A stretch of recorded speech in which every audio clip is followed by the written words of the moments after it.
Hey, this is Matt once again. Welcome back to another video. This is a paid request for Devonte. Thank you so much, and thank you for your patience. I really appreciate it.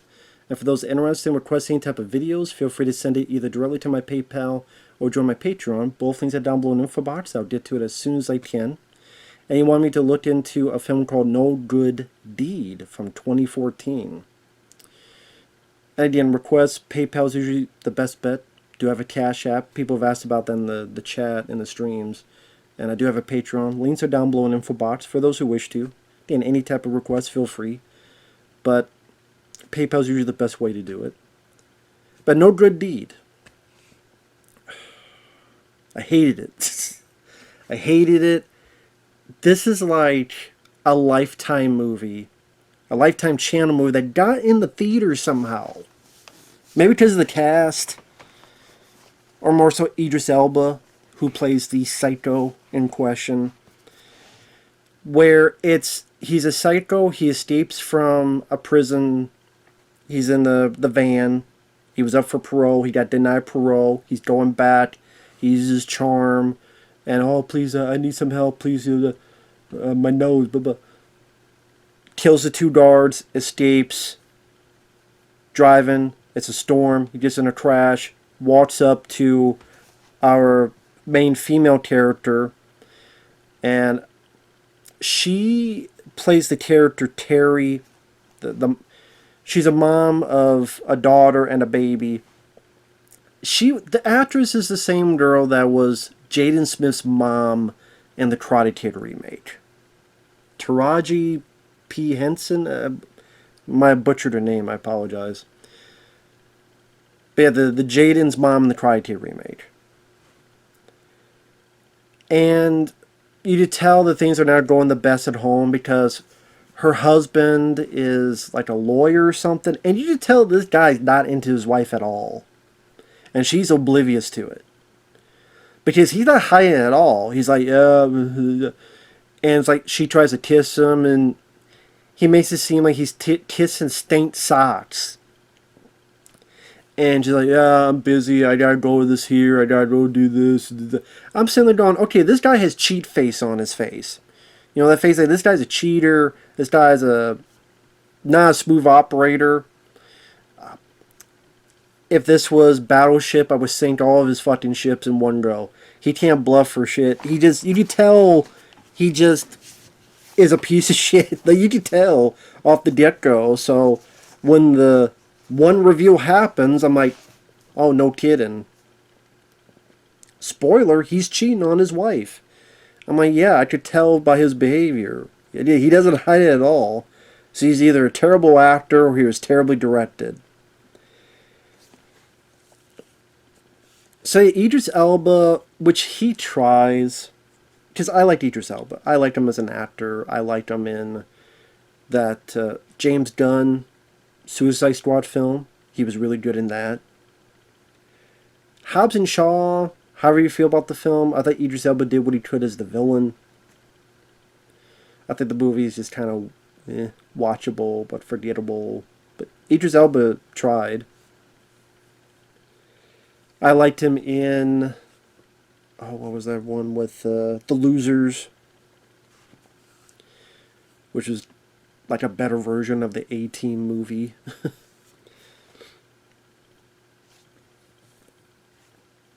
Either way, he's a great actor. And he does what he can. He could definitely feel and look intimidating.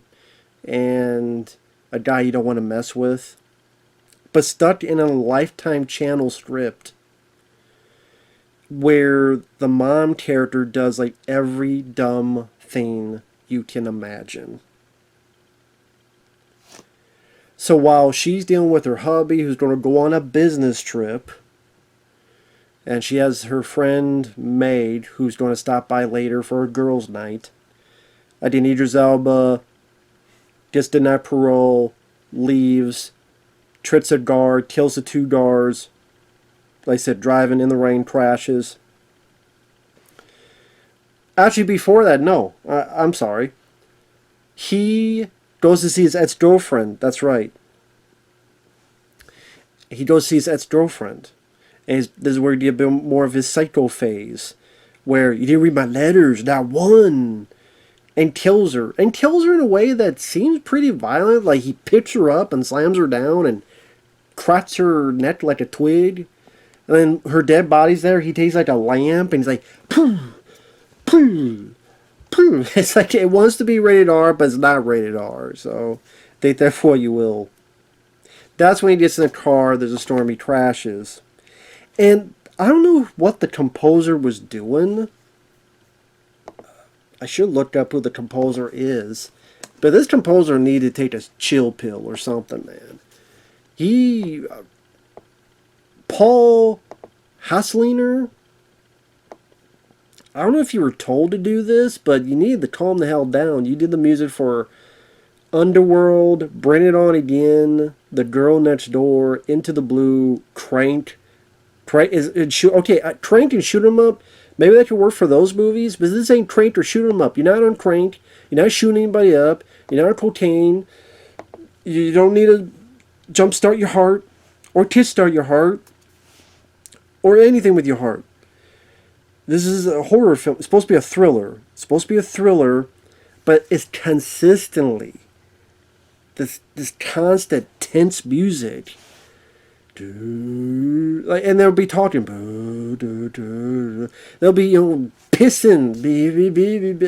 Oh, put the baby to bed. It's like, okay, when it's that constant, there is no more tension. It's just, you get used to it. You get tired of it.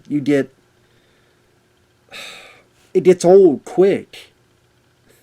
Desensitized. You get desensitized to the tense music, so it stops working anymore and just becomes background noise. I don't know what the fuck you were doing, or you were told to do this, then whoever told you was wrong. Probably this director. And yeah, this mom does like every stupid thing you could think of.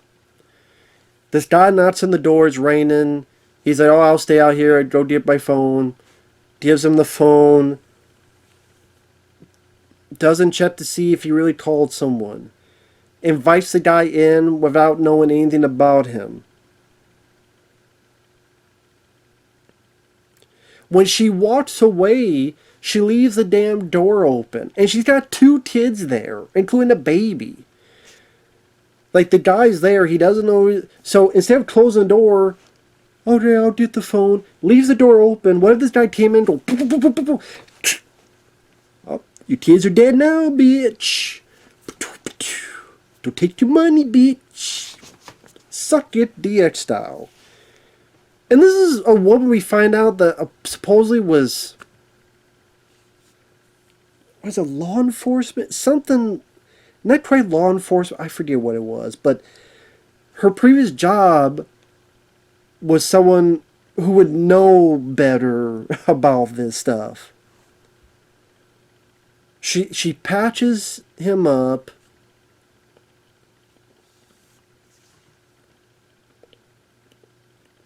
By the way, if he was in a car crash, and why don't you just call 911 and said, hey, well, I guess you say not of emergency. But still, he died in a car crash. You don't know what he's been through, so, maybe that would help. She patches him up. He helps her with his car alarm. She does stupid things.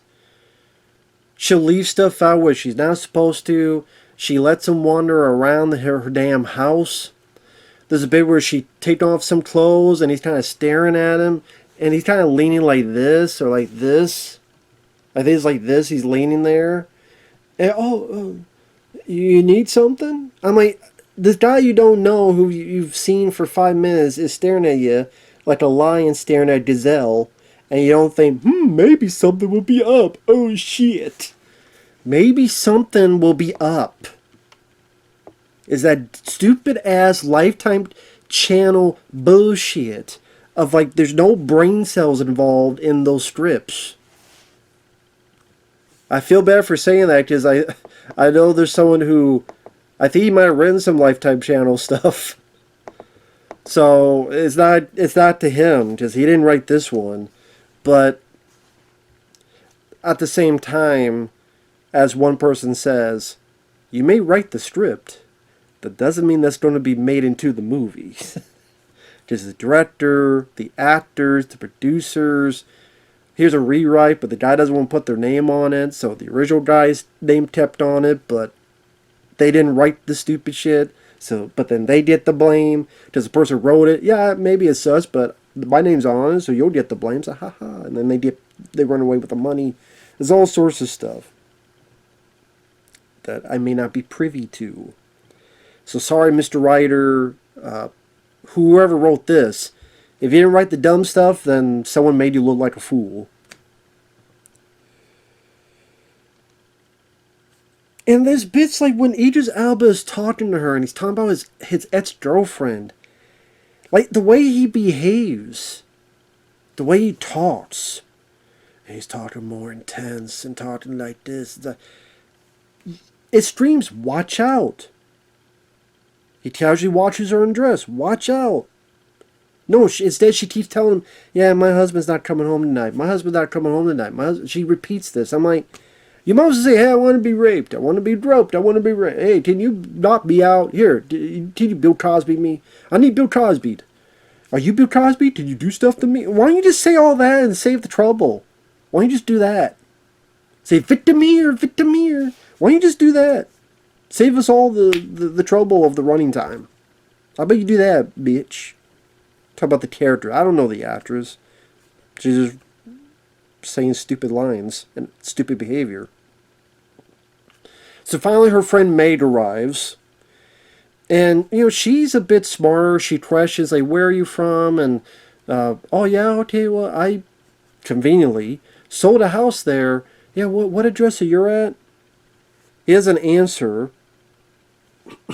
Because, conveniently enough, a branch breaks through the damn window at that time. I'm like, okay, well, that's a cheap, lousy, lame jump scare. And how convenient it stops, from this important question to be answered. And even when later they're drinking wine, he has that I'm going to kill you face. And they don't notice. He's got that, almost like the Stanley Kubrick. And you think, hey, how's it doing? Yeah, I mean, I don't blame him for not wanting to tell you his address. And he's still like,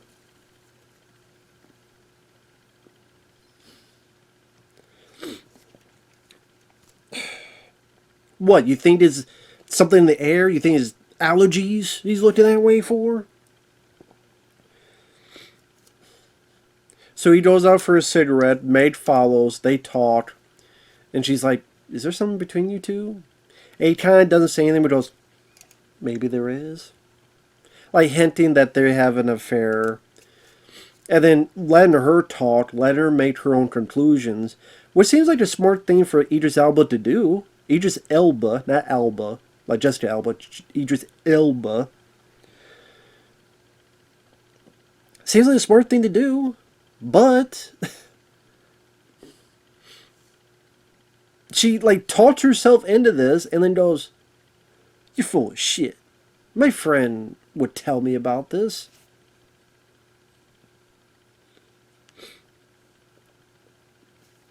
Then she goes out and yells.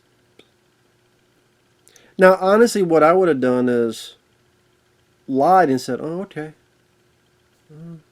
I'll see you inside. I would have walked back and then I would have asked her, this guy says you're having an affair with him, but I think he's lying. And if he's lying about that, then this guy's up to no good. Like, if you're sure that he's lying about this, that means this is a guy who is taller than you, bigger than you. You feel shit. Hey! And then lo and behold, he hits her with a fucking shovel. And she flies back. Which is violent, but it just... I don't know why I laughed. I don't know why. That works in Psycho 2 with the shovel gag. This, I don't know. Kills her with it.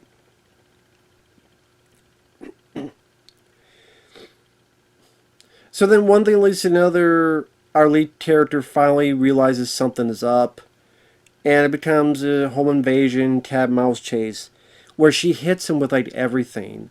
She hits him with a fire extinguisher. He goes down the stairs. He hits hit. She hits him with that. She hits him with other stuff on the head. At one point, she hits him with something from the fireplace. She'll stab him. For some reason, you think, why isn't he shooting her? Because he has a gun. But no, he's got a plan. Because we gotta go into a car with her and her kids. They get stopped by a cop. The cop has a little bit of sense because, hey, lady, come on out. And, okay, lady, you keep saying you're fine, but you keep looking at the car. What's going on? Is that, okay, ma'am? Don't move. Don't say anything. But then Idris Elba just caps him. Cop killer! Kills the cop, rolls him down the hill, takes her back, says it's your fault. Apparently,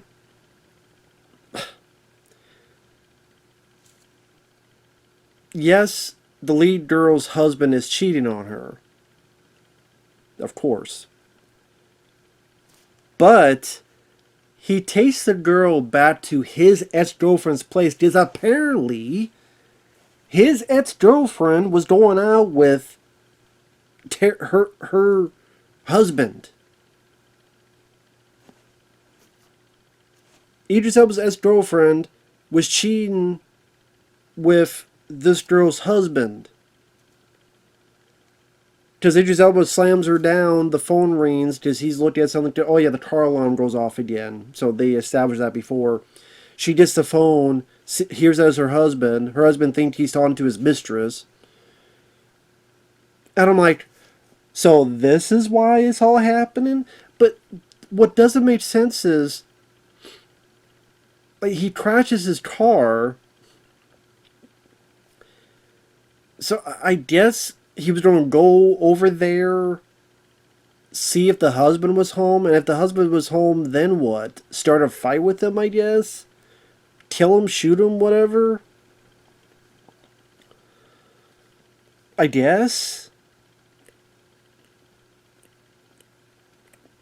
But thankfully, I guess conveniently, he crashed his car and walked up.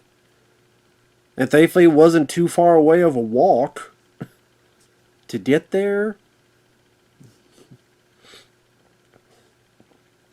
It just seemed like a pointless thing to put in.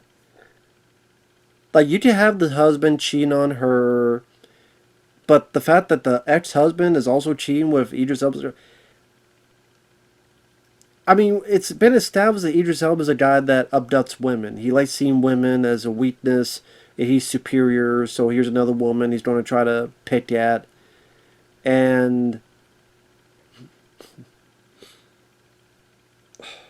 was his plan, was he going to try to maybe I could seduce her and maybe I could make her fall in love with me, or... Honestly, then I'm surprised. I don't know. If he wanted to do that, he should have just told the truth in the first place. Your husband's sleeping with my ex-girlfriend. And blah, blah, I don't know. It just seemed like a weird thing to put in there. It's like, we gotta have another twist in this. You won't see it coming. Yeah, I won't see it coming. I would just go, why? Why is that added in there? It didn't really go, ooh. It was more like, huh? So once then she gets out, she smacks him with everything. He doesn't really do a whole lot to her. Like, she doesn't get hurt. She's not really in trouble a whole lot. Because she's smacking him with everything. Shoots him out the window like he's Michael Myers. For a split second, I thought she was going to look out and he was going to disappear. Idris was the boogeyman, was he? As a matter of fact, he was. But no. Instead, the cops come. For some reason, I mean, it's a crime scene, but they let the husband in. Usually they back, no, wait, we gotta, make sure. She slaps her husband. I don't know. The guy who plays the husband, I don't know if it's just his acting is weak, or he's just directed weakly. He just, I mean, I didn't care about anybody, but Idris Elba, like I said, he did what he could as playing a psycho, but at times he was like not subtle about it, and it's just that all the other characters are so stupid. I mean, even his plan is stupid. I don't bring you back to the scene of the crime, to what, get in touch with her husband and try to get her husband here. Which, hell, if that was the case, why didn't you go, hey, you're my ex, take me to where you don't meet this guy? Because if you want to take care of him in the first place, I didn't. Idris Elba's plan just seemed really shit, no matter how I'm working it through my brain. So of course, you know, they're going to get divorced, and then it's cuts to our lead character is living the good life, going to go back to her job. She's got her kids. And apparently she got a new white blonde friend, because like she got a picture of her friend May, who's white and who's blonde, puts it down, looks over, and there's the nanny, and it's another white blonde. Like she got a replacement maid. Like she got a replacement friend. Man, I need a new blonde white chick. What, did you find it in the papers? You know, did you put like an ad in? Need new blonde white chick for friend. In this case, the nanny.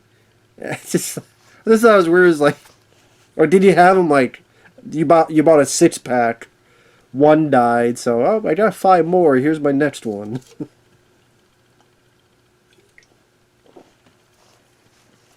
I thought that was a bit weird too. The lead girl, I'm indifferent to her as an actress. I mean, I don't hate her, but she's not Halle Berry to me or anything, which I love Halle Berry.